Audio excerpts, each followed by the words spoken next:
In today's video, I'm going to teach you how to run N8N. Whether you're brand new to automation or just getting started with this platform, I'll walk you through the essentials so you can confidently get up and running.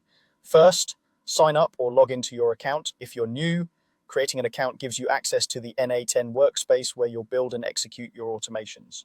If you already have an account, simply log in, keep your credentials secure, and make sure you're on the official N8N site or your trusted deployment before proceeding.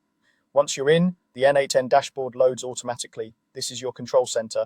From here, you'll see your available projects and workflows, quick actions, and navigation to key areas.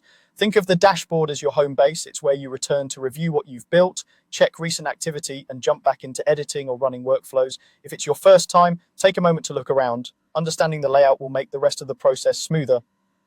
Next, click Create Workflow to start using N8N. This opens the visual editor where you design automations by connecting steps together. The canvas is where your workflow lives, and the side panel provides access to nodes that represent tasks like fetching data, transforming it, and sending it elsewhere.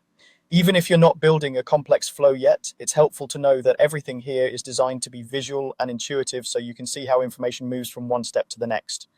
When you're ready, run the workflow. In the editor, you'll find a control to execute your workflow, often labeled Run or Execute. Running it processes the steps you've configured and shows you what happened at each stage. You'll see real-time feedback, including outputs, status indicators, and any error messages. This feedback is invaluable for confirming that your logic works as intended and for understanding how data flows through your automation.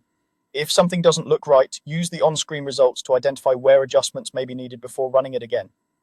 That's all it takes to get started. Sign up or log in, let the dashboard load, click Create Workflow, and run the workflow. With these basics in place, you're ready to explore more advanced automations at your own pace. Thanks for watching, and happy automating with N8N.